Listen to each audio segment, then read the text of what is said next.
Hermano, Dios le bendiga, la paz de Dios esté con ustedes. Bueno, pues empezamos ahora la segunda parte de esta cuarta serie de conferencias que estamos teniendo. Así que nada, vamos a entrar en detalle porque el tiempo apremia. Vamos a orar. Oremos. Amante Padre que estás en los cielos, Señor, te damos las gracias porque tú eres bueno, misericordioso, tardo para la ira y grande misericordia. Bendícelo en este momento, Señor, enséñanos con tu santa palabra, en el nombre de Jesús. Amén. Bueno, pues la parte 1 que acabamos de ver, pues nos presenta muchas cositas muy buenas. Y estuvimos hablando sobre el mensaje del tercer ángel, cómo la sierva del Señor unifica el mensaje del tercer ángel con lo que es la ley dominical, el zarandeo, la separación del trigo y la cizaña, el mensaje del tercer ángel también como fuerte clamor, lo vamos a ver. Y ese fuerte clamor, o más bien dicho, el clamor de medianoche que despierta a las 10 vírgenes. Y vamos a ver otras cositas más. Vamos a comenzar con el conflicto de los siglos, página 652, que dice: los acontecimientos relacionados con el fin del tiempo de gracia y la preparación para el tiempo de angustia han sido presentados con claridad. Pero hay miles de personas que comprenden estas verdades de modo tan incompleto como que si nunca hubiesen sido reveladas. Satanás procura arrebatar toda impresión que sea posible, que podría llevar a los hombres por el camino de la salvación. O sea, es una realidad. Los acontecimientos relacionados con el fin del tiempo de gracia y la preparación para el tiempo de angustia han sido presentados claramente. O sea, pero lamentablemente en tiempos de años atrás, décadas atrás, éramos llamados el pueblo del libro. Pero ustedes no quieren saber lo difícil que se le hace a las personas que estudiamos estos negocios de Dios, como yo le llamo. Se nos hace muy difícil tratar de darle y explicarle a los hermanos, porque primeramente no están estudiando, no están orando, no están vigilando. Al no estudiar no tienen los pensamientos frescos, ni están familiarizados con el vocabulario bíblico. Y es lo que el apóstol Pablo dice en el libro de Hebreos capítulo 5, en los últimos versículos del capítulo 5 del libro de Hebreos, hablándole a los hermanos que ellos debieron ya de ser maestros, pero sois niños por cuanto tenéis necesidad de leche y no de alimento sólido.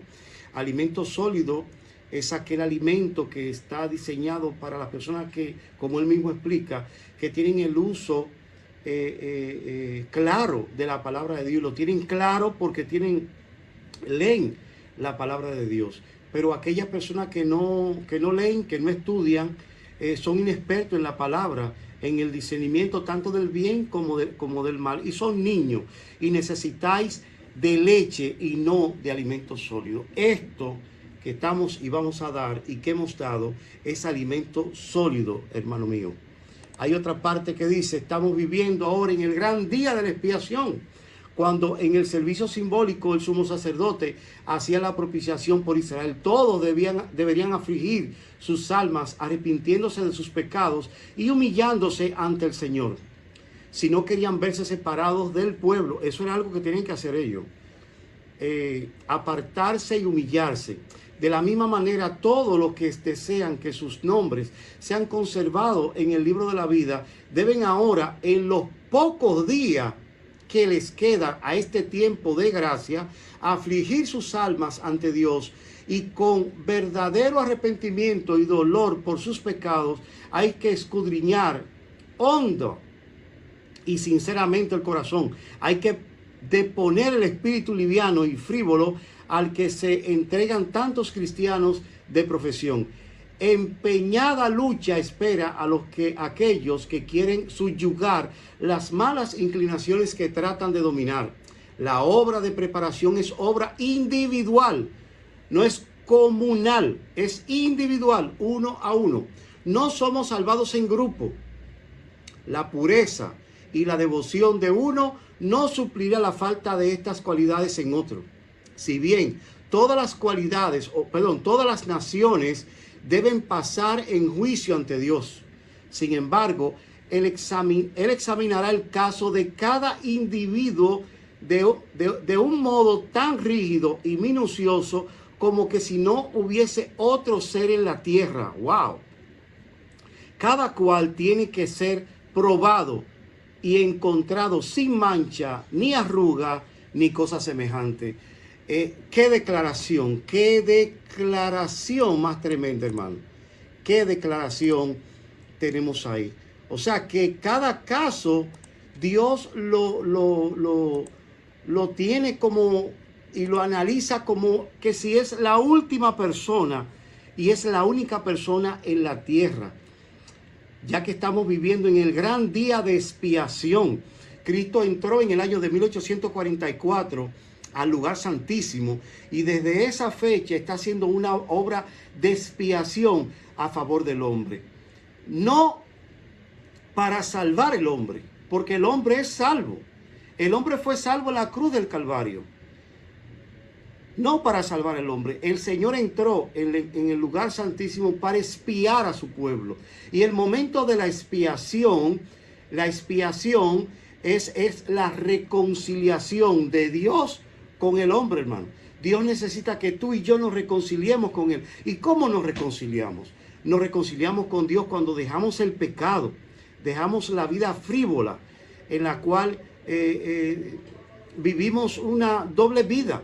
Y el Señor es menester hacer la expiación final ante su pueblo. O sea, si nos vamos al Antiguo Testamento y nos vamos a la historia de Israel, por todo el año el pueblo de Israel estaba viviendo el día en el santuario celestial. Pecaban y el pueblo de Israel entonces iba, como he dicho, el pecador, y pasaba con el sacerdote, mataba el cordero, y a ese sacrificio diario, se le llamaba el sacrificio diario, el sacerdote entraba a la parte llamada el lugar santo con la sangre del cordero que el pecador había matado. Y eso se hacía por 359 días de los 360 días del año. Pero había un día que el pecador no solamente, se puede decir, el pecador por la fe entraba con el sacerdote, no solamente al lugar santo, sino que el sacerdote y todo el pueblo por la fe entraba con ese sacerdote por la fe a la parte llamada el lugar santísimo, donde se hacía la expiación y la expiación final.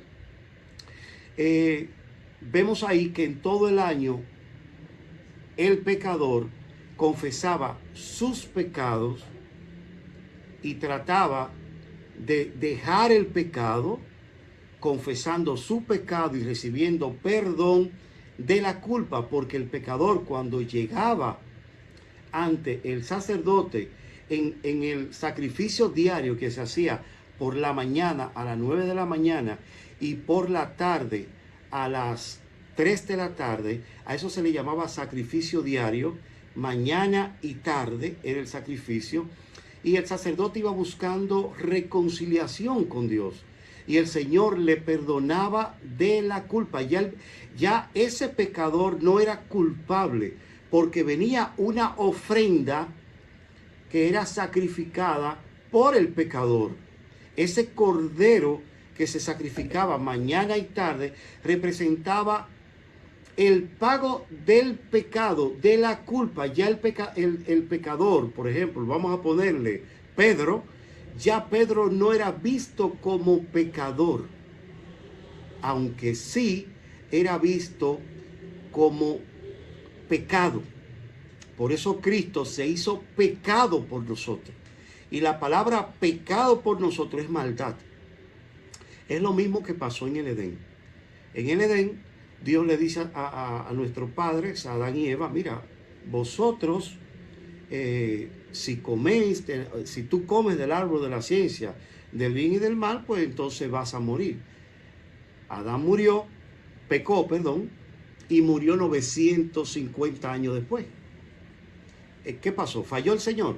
No, lo que pasa es que la muerte eterna era para la maldad. Mientras había una situación, o el Señor dividió el pecado de Adán, porque está dividido en sí, ya que el originador del pecado es Satanás. En Ezequiel 28 leemos que el Señor le dice: en ti salió algo que es la maldad. Y la maldad, como dice el libro de Santiago, lo primero que viene es la tentación, esa maldad que tenemos dentro de nosotros. Por eso Cristo se hizo pecado, vino y nació como un cordero, nació como un niño, como un ser humano, como un hombre, y fue añadida a su naturaleza humana, fue añadida algo que fue la naturaleza humana nuestra.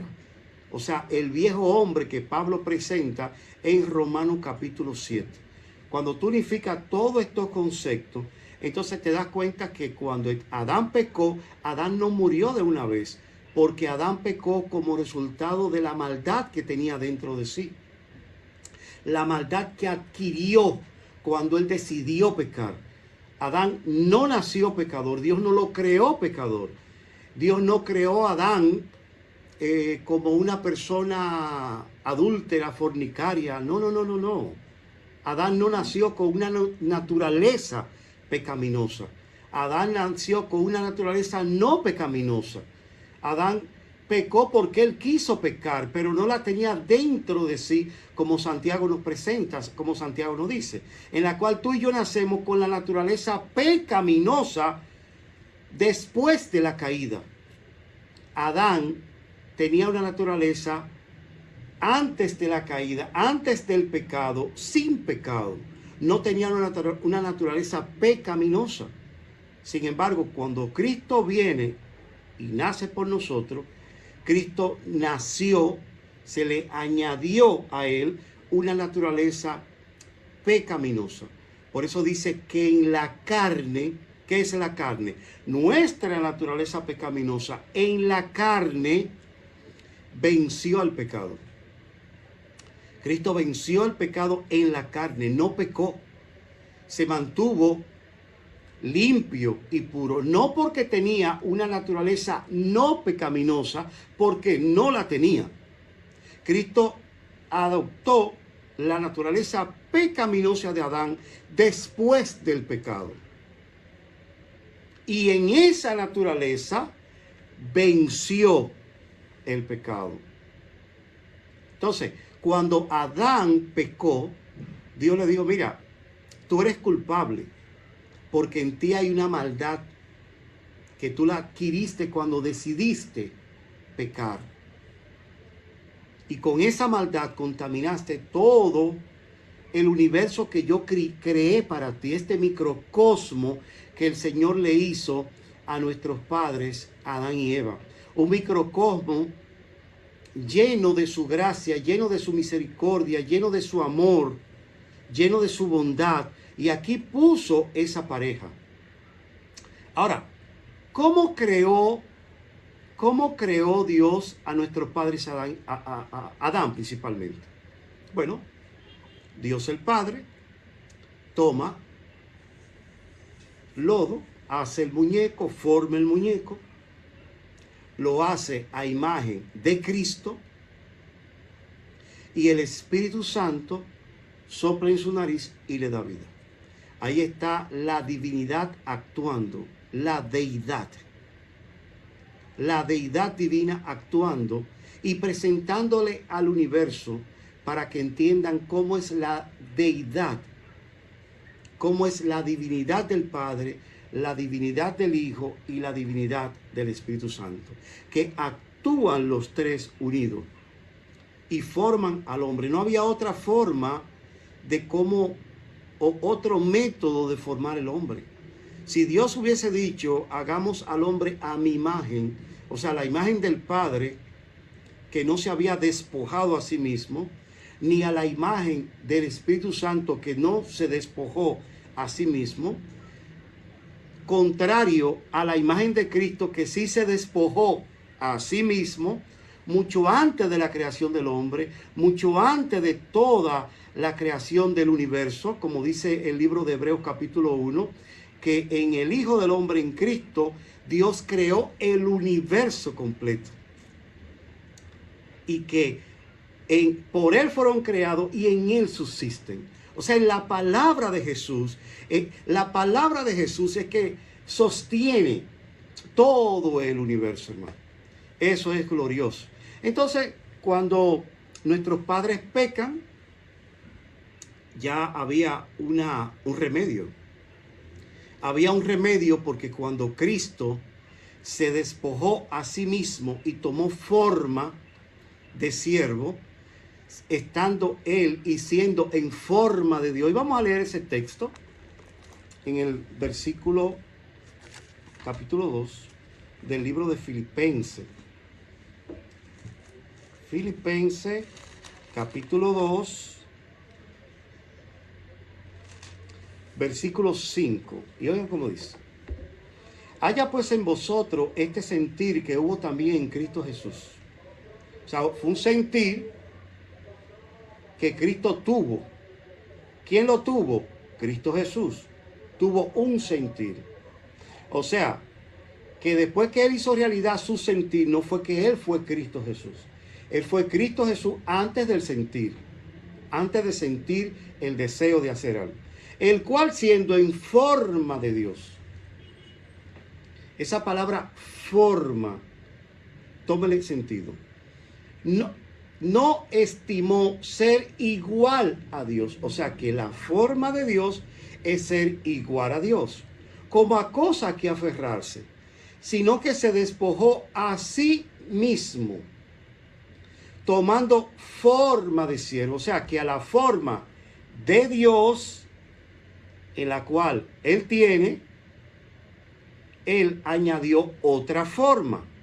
Tiene la forma de Dios, que no escatimó el ser igual a Dios y ser en forma de Dios como a cosa que aferrarse, sino que se despojó a sí mismo. O sea, no fue que Él se quitó la forma de Dios, porque es imposible.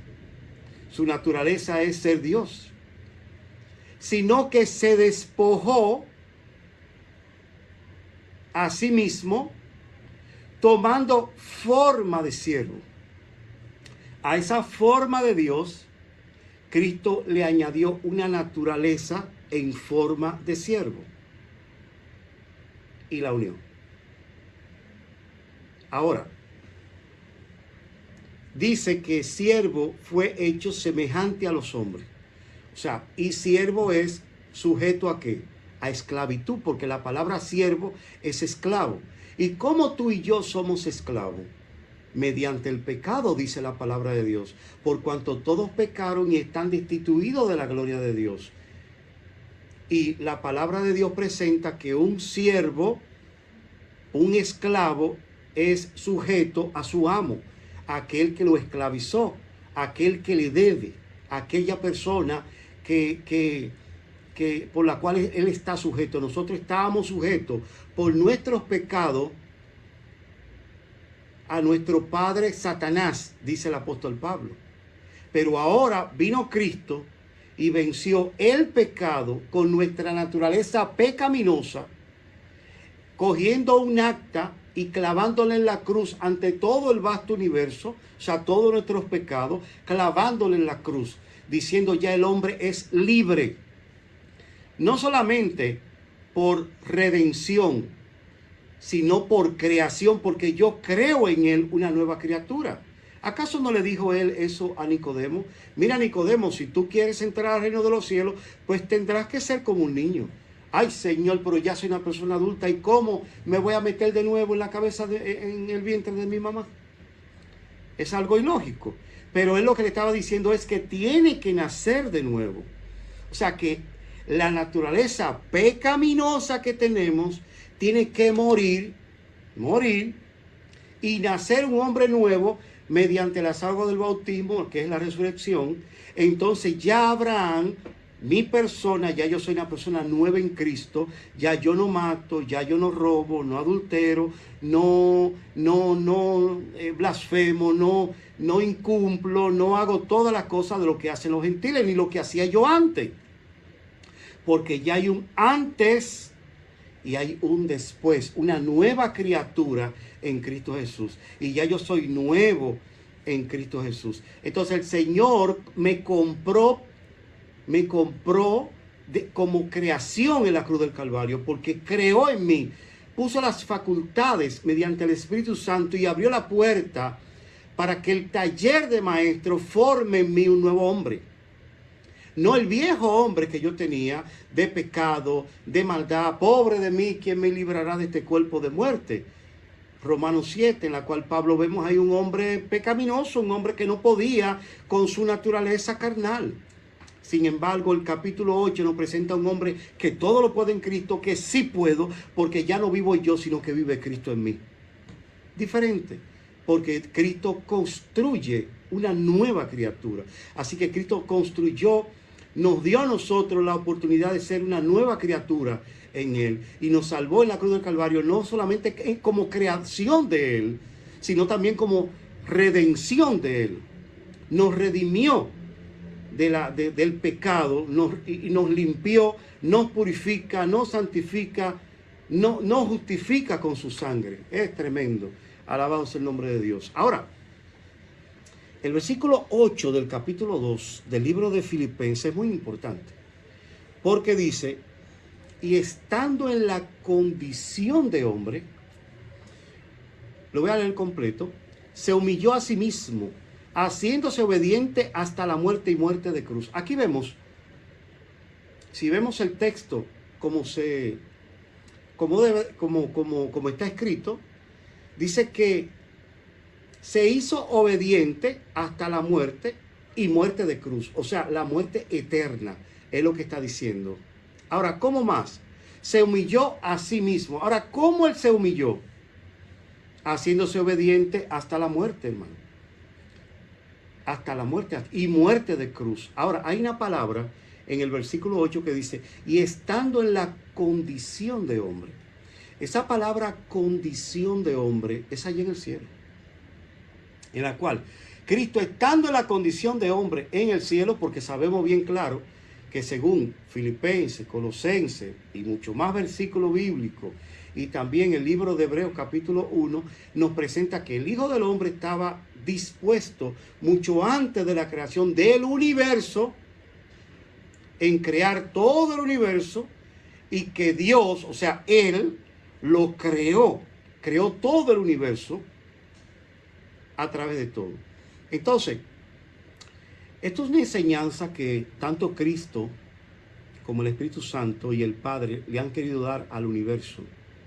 Y esa fue la gran prueba para Lucifer y los ángeles del cielo, el ver un hombre, un ángel, un ser humano, claro, diferente a Adán, porque de acuerdo a 1 Corintios 15, Adán era alma viviente, mientras el postrero Adán, que fue Cristo, era un espíritu vivificante. Alma viviente y espíritu vivificante son dos cosas diferentes. Aunque era un hombre, tanto uno era un alma viviente, pero Cristo es.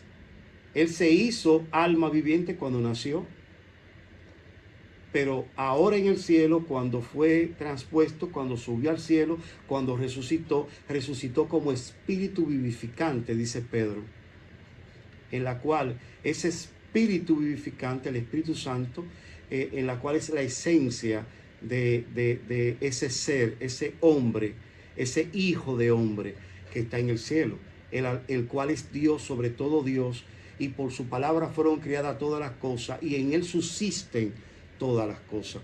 Ahora, este ser, este hombre, estando en la condición de hombre en el cielo, se humilló a sí mismo. Siendo hombre, él vino gradualmente humillándose, siendo en la forma de Dios, o sea, siendo Dios, se humilló a sí mismo y se hizo hombre. Luego, siendo ese hombre en el cielo, se humilló aún más y vino y nació estando sujeto a la muerte y muerte de cruz. Es lo que quiere decir. Por lo cual también Dios le exaltó. La palabra también quiere decir que le exaltó primero. Por lo cual Dios también le exaltó. O sea que hubo una primera exaltación de Cristo y fue en el cielo. Y eso lo vemos en Colosenses, lo vamos a leer, y también lo vemos en el libro de Hebreos. Y sigue diciendo, le exaltó hasta lo sumo y le dio un nombre que es sobre todo nombre, para que en el nombre de Jesús se doble toda rodilla de lo que están en los cielos y en la tierra y debajo de la tierra, y toda lengua confiese que Jesucristo es el Señor, para gloria y Dios y Padre. O sea, que toda lengua confiese que Cristo es Dios, tanto en el cielo como aquí en la tierra. Vamos a Colosenses a leer la belleza de ese texto que nos presenta Colosenses. Oiga qué lindo lo dice. Él es la imagen del Dios invisible. Entonces, cuando nuestros padres crearon a Adán, cuando el Padre, el Hijo y el Espíritu Santo crearon a Adán, ellos dijeron, hagámoslos a nuestra imagen. Ahora, él fue hecho a la imagen de Jesús.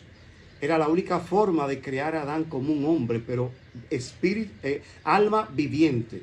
La unión de varios elementos. La tierra, que es el cuerpo, que de acuerdo a Eclesiastés va al polvo de donde era. El espíritu, que lo dio el Espíritu Santo, el soplo de vida. Y va Dios quien lo dio, porque Él es la vida y la vida vuelve a Él. Entonces, con estos dos elementos, el hombre es un alma viviente. Entonces, el hombre fue hecho a imagen del Dios invisible, a la imagen de Jesús, el primogénito de toda creación. O sea, que Él es la imagen del Dios invisible, hermano. La imagen de Dios el Padre, es Cristo, el primogénito de toda creación, porque Él, siendo en forma de Dios, no estimó el ser igual a Dios como a cosa que aferrarse, sino que se despojó a sí mismo, haciéndose en forma de hombre. La forma de Dios recibió una forma humana, o sea que Cristo, en forma de Dios, añadió a su naturaleza divina una forma o una naturaleza humana. Y tenemos entonces a nuestro Jesús, el cual no manifestaba su naturaleza divina en el cielo, aunque todas las cosas a través de Él fueron hechas, y por su palabra fueron hechas, y por su palabra subsisten. Aunque el Padre también le exaltó en el cielo y dijo, ese es mi Hijo amado, en Él tengo complacencia. Y todos los ángeles del cielo, al ser creados por la palabra de Dios, por la palabra de Cristo, encontraron al Padre, encontraron al Hijo, al Espíritu Santo, y encontraron a ese hombre, a Cristo. Y el Padre le dijo, todo fue hecho por Él y a través de Él, y por Él ustedes subsisten. Porque en Él fueron creadas, Colosenses capítulo 1, versículo 16, todas las cosas, las que hay en los cielos y las que hay en la tierra, visibles e invisibles, sean tronos, sean dominios, sean principados, sean potestades, todo fue creado por medio de Él y para Él. Y Él es antes que todas las cosas. Todas las cosas, y todas las cosas en Él subsisten. Cuando dicen antes que todas las cosas, ¿está hablando de Adán? No. O de una gallina, o del perrito que Dios creó en el Edén. No, es para atrás. Está antes que los ángeles, antes que todo el universo, hermano. Y miren cómo lo dice el libro de Hebreos, capítulo 1. Dice, capítulo 1, versículo... Dice, Dios, habiendo hablado muchas veces y de muchas maneras, en otros tiempos los padres por los profetas, en estos postreros días ha hablado por el Hijo, a quien constituyó heredero de todo y por quien asimismo hizo el universo, el cual siendo el resplandor de su gloria, o sea, su gloria, y la imagen misma de su sustancia, hermano. Él era Dios. Y quien sustenta todas las cosas con la palabra de su poder, o sea, Cristo, habiendo efectuado la purificación de nuestros pecados por medio de sí mismo en la cruz del Calvario, porque se hizo hombre en mi naturaleza y me purificó ante el universo. Se sentó a la diestra de la majestad de las alturas, hecho tanto superior a los ángeles, cuanto heredó más excelente nombre que ellos. Es impresionante. Es impresionante. Dice el 5, porque a cuál de los ángeles dijo Dios, mi hijo eres tú, yo te he engendrado hoy. Pero mire el versículo 2. Y en estos postreros días, Dios habiendo hablado por el Hijo, a quien constituyó heredero de todo, y por quien hizo a sí mismo, o sea, dando a entender que su naturaleza, ya que son Padre, Hijo y Espíritu Santo, y los tres son uno. Son uno en amor, en creación, en justificación, en vehemencia para el hombre. Por eso menciona, y por quien a sí mismo participaron los tres. Génesis 1:1. En el principio creó Dios los cielos y la tierra. Dios lo creó. Vayamos, hagamos, plural. Y por quien asimismo hizo el universo. Y el universo representan todos los ángeles y todo lo que hay para allá arriba, que no tenemos ni idea de lo que hay allá arriba. Entonces, Jesús, el Hijo del Hombre, estaba antes de todo lo que es universo, porque siendo en forma de Dios, no escatimó ser igual a Dios, sino que se humilló, haciéndose forma de siervo, forma de Dios, forma de siervo, forma de eterno, forma de hombre, de siervo. Porque ahí hay una profecía en ese texto en la cual se hizo forma de hombre. ¿Cómo se hizo forma de hombre en el cielo? Espíritu vivificante. Me dice el libro de Primera de Corintios, y lo vamos a leer. Capítulo 15. Versículo 45. Dice, así también está escrito, fue hecho el primer hombre, Adán, alma viviente, en el Edén. Y el postrer Adán, o sea, Cristo, espíritu vivificante. Primero Cristo se despojó, se hizo forma de siervo, que es una profecía en la cual se hizo espíritu vivificante.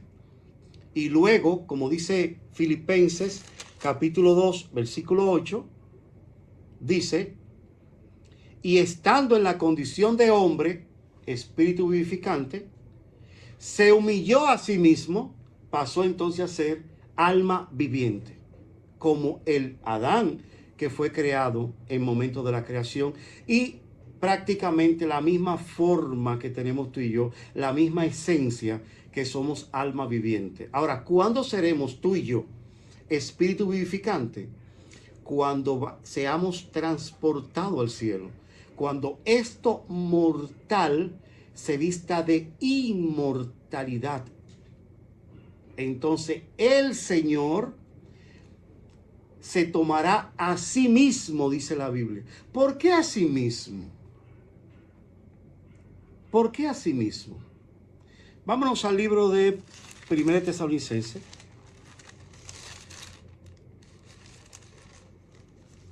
A ver, capítulo 4, versículo 13. ¿Por qué Cristo se va a tomar a sí mismo? Vamos a ver. Tampoco queremos, hermanos, que ignoréis acerca de los que duermen, para que no os entristezcáis como los otros que no tienen esperanza. Porque si creemos que Jesús murió y resucitó, así también traerá Dios con Jesús a todos los que durmieron en él. Por lo cual os decimos esto en palabra del Señor, que nosotros que vivimos, que habremos quedado hasta la venida del Señor, no precederemos a los que durmieron, porque cuando Cristo venga van a haber 4 clases de personas. Los muertos en Cristo,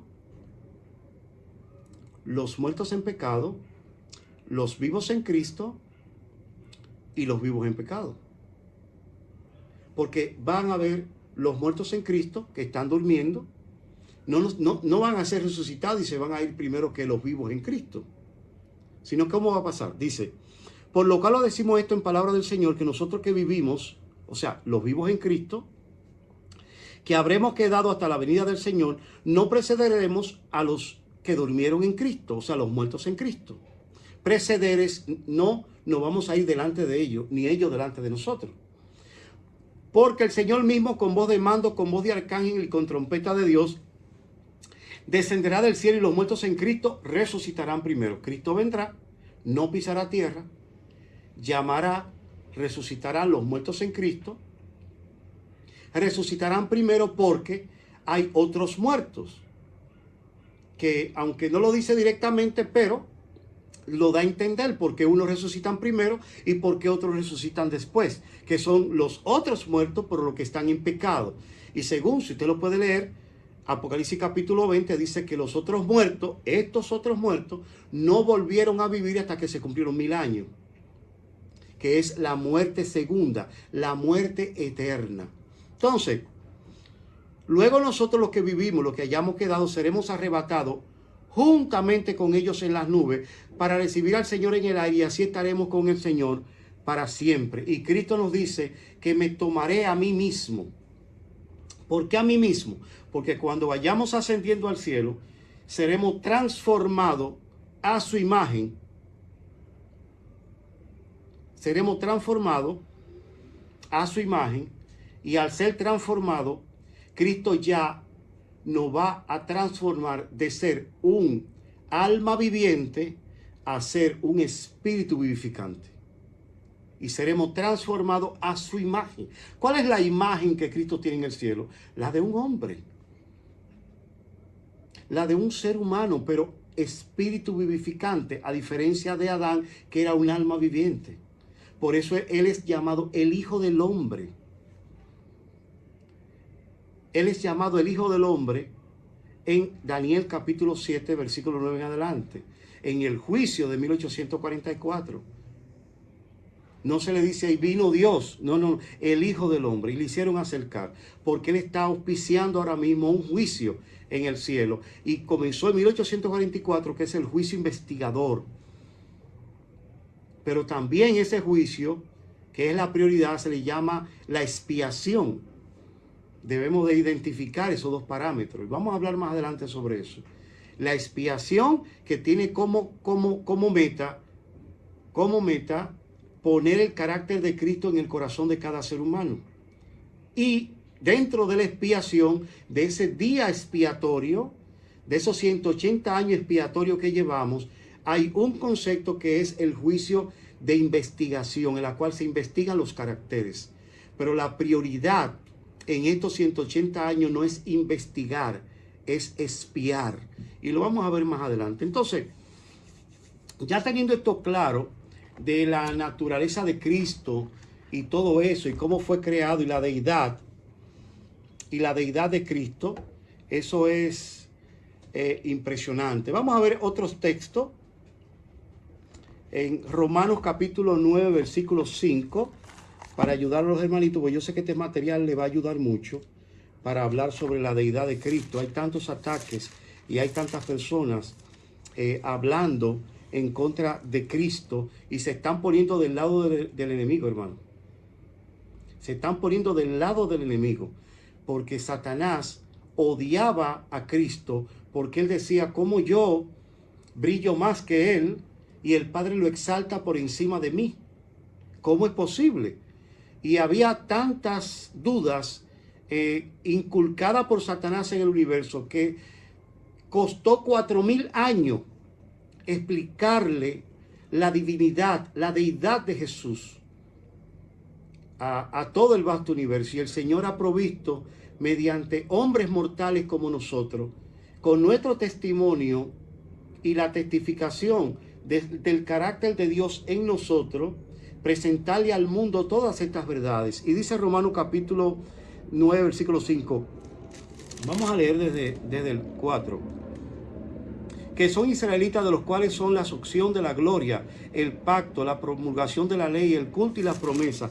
Y dice el 5, de quienes son los patriarcas y de los cuales según la carne vino Cristo, el cual es Dios sobre todas las cosas, bendito por los siglos de los siglos. Romanos capítulo 9, versículo 5. También tenemos a Juan capítulo 10, versículo 33. Juan capítulo 10, versículo 33. Juan capítulo 10, versículo 33. Y dice, yo y el Padre uno somos. Aquí vemos una unidad cuantitativa, no una unidad cualitativa. Hubo un hermano que me preguntó que si el Padre también se humanó, porque Cristo dice uno somos. Y si Cristo se despojó y se hizo humano, entonces el Padre debió de haberse despojado también. Lo que pasa es que cuando el Padre dice uno somos, es cuantitativa, no cualitativa, no de cualidades, sino de cantidades. Dice, yo y el Padre uno somos. Entonces los judíos volvieron a tomar piedra para apedrearle. Y Jesús le respondió, muchas buenas obras le he mostrado de mi Padre. ¿Por cuál de ellas me apedreáis? Y ellos respondieron, los judíos respondieron diciendo, por buenas obras no te apedreamos, sino por la blasfemia, porque tú siendo hombre te haces Dios. Ellos entendieron el texto, entendieron la palabra de Jesús, de que yo y el Padre uno somos. Hay otro texto más adelante, Lucas capítulo 5, versículo 21, Lucas 5, 21, para darle fuerza a este estudio. 5, 21. Lucas 5, 21. Se me ha pegado la página.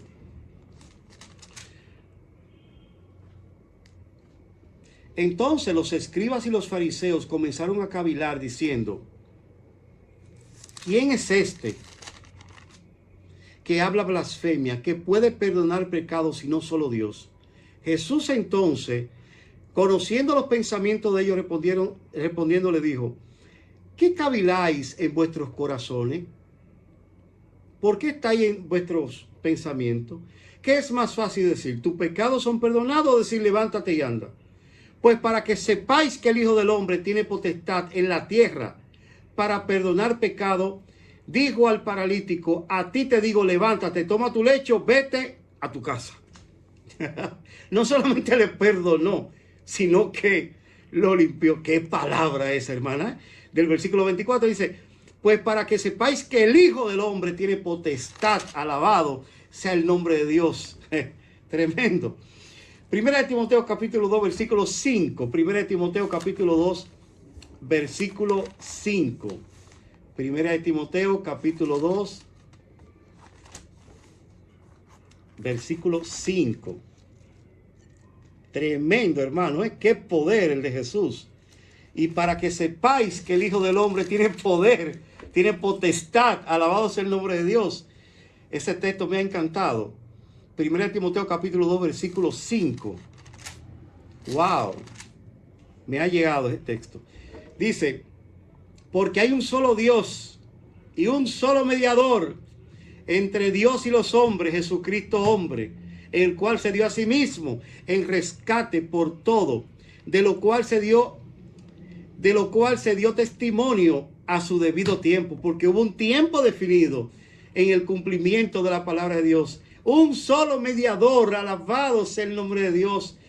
Yo glorifico el nombre de Dios, me uno a los ángeles, diciendo santo, santo, santo, gloria a aquel que mora en las alturas. Y ya debemos de ir terminando porque no puedo pasar ya de 46, 47 minutos. Hay otro texto. Vamos a ver. Dice aquí, Primera de Corintios, capítulo 2, versículo 1. En este rally de texto que nos expresan tan claramente la divinidad de nuestro Padre, la divinidad del Hijo y la divinidad del Espíritu Santo. Alabado sea su nombre. Primera de Corintios 2, 1. Oigan cómo dice. Dice, por lo cual eres inexcusable, oh hombre, quien quiera que seas tú que juzga, pues en lo que juzgas a otro te condenas a ti mismo, porque tú que juzgas hace lo mismo.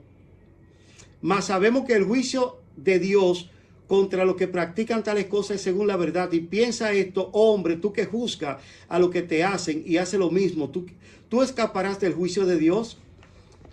Y vamos a ver, dice el versículo exacto, este es el texto. Dice el 6, el cual, vamos a leer del 5, pero por tu dureza de tu corazón no arrepentido, atesora para ti mismo ira, para el día de la ira y de la revelación del justo juicio de Dios, el cual pagará a cada uno conforme a sus obras. Vida eterna a los que perseveran en el bien, bien hacer, buscan gloria y honran e inmortalidad, pero ira y enojo a los que son contenciosos y no obedecen a la verdad, sino que obedecen a la injusticia. O sea, vemos ahí la demostración de Dios. Esto es por demostración, no por palabra. Aunque déjeme decirle que estuvo bien el texto, pero yo no estoy leyendo en Primera de Corintios. Me equivoqué porque estoy emocionado. Estaba leyendo en Romano. Es Primera de Corintios. Ese texto de Timoteo me dejó malo, hermano. Grave. Wow. Ese texto de Timoteo, segundo de Timoteo 2, versículo 5. Me dejó que estoy espantado. Entonces, 1 Corintios capítulo 2. Así que, hermanos, cuando fui a vosotros para anunciaros el testimonio de Dios, no fui con excelencia de palabra o sabiduría, pues me propuse no saber entre vosotros cosa alguna, sino a Jesucristo y a este crucificado. Y estuve con vosotros con debilidad y mucho temor y temblor.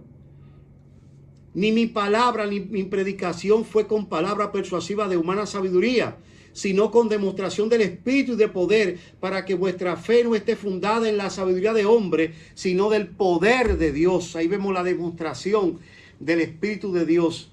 Tremendo, hermano, tremendo como la palabra de Dios presenta. Y seguiremos esto en una tercera intervención. Vamos caminando poco a poco, pero vamos aprendiendo, y esa es la idea. Que aprendamos en cada momento y en cada estudio. Vamos a orar. Ya el tiempo se me ha pasado. Y no se preocupe, quédese ahí mismo. Y vamos a seguir ya con la tercera parte. Oremos, amante Padre. Gracias, Señor. Gracias por tu poder. Gracias porque tú, siendo hombre, viniste aquí, te humillaste hasta lo sumo, Señor. Te hiciste esclavo como Adán. Y nos diste la esperanza de gloria de un día, Padre Celestial, un día tú darme ese cuerpo glorificado que tú tienes, ponérmelo a mí y dármelo a mí. Y ya no seré un hombre, Señor, sujeto a la muerte y al pecado, sino seré un hombre vivificado en ti. Gracias por tu amor, por tu misericordia. Bendícenos en el nombre de Jesús. Amén. Hermano, Dios le bendiga. Sigue estudiando, este tema es ampliable, faltaron muchos textos, faltó mucho que decir, pero tenemos la idea del negocio de Dios. Así que Dios le bendiga.